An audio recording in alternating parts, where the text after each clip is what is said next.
Thor, Love and Thunder is a big joke. Here's my reaction to Thor, Love and Thunder. Let's begin. I'm not going to do my normal, the good and the bad, because this film just doesn't bring that out of me. Thor is back and funnier than ever. Thor, Love and Thunder is the latest film in the Thor franchise and is rooting itself as a comedy. There are jokes and situational gags throughout the movie to keep you smiling from beginning to end.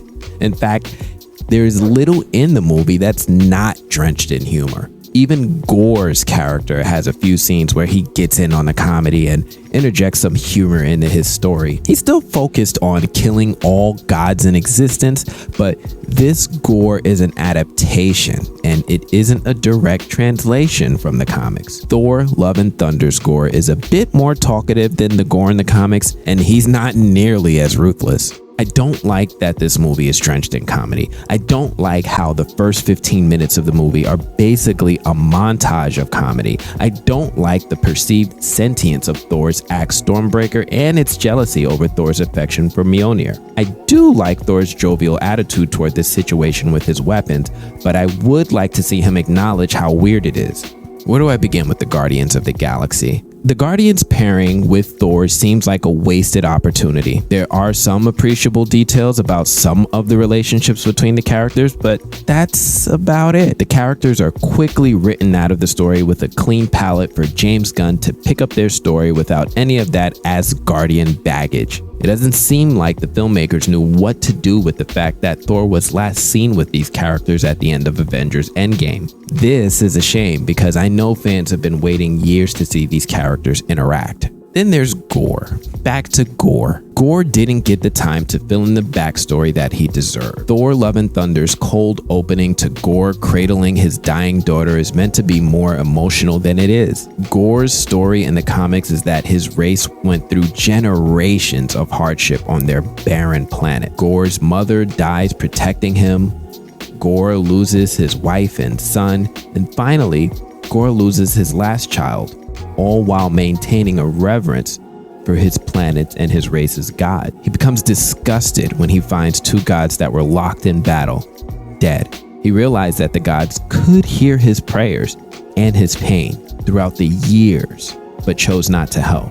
What we see in the movie is an abridged version of that story, and because it happens too quickly in such a short montage in the opening, I don't have the attachments to these characters to care about their deaths.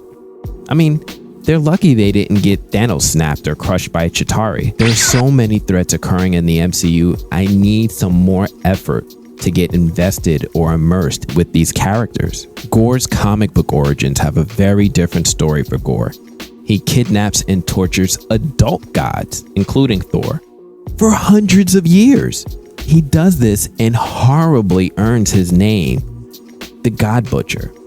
Gorr in the movie is a very different character and doesn't seem to have the same history as a slaver of Thor. His ultimate goal was also toned down. Gorr was still trying to kill all the gods with an evil plot, but this plan was less gruesome. His new plot was to wish for all the gods to be dead by reaching eternity, but this is very different than what Jason Aaron wrote. In the comics, Gorr was a motivated creature, and he wanted to create a god bomb. He abducted and tortured gods of various roles and titles, including the god of bombs, to do his bidding and to help him in his plan to kill all gods. This MCU Gorr is essentially inspired by Pennywise from It, right down to the weird, creepy laughs and kidnapping kids to further his goals. This movie failed to give Gorr an interesting story. The movie did a fine job introducing Jane Foster as Mighty Thor. Thor, Love and Thunder even checked a few boxes with moving characters into different situations than when it started. But Thor, Love and Thunder absolutely fails Gorr's introduction, presence, and development. He has a goal to murder gods and decides to focus his efforts on reaching eternity and make a wish to kill all gods. That makes sense, but in order to do this, the movie writes him into a situation where he's kidnapping kids and he's attempting to get Thor's axe Stormbreaker to summon a Bifrost to go to eternity. Why?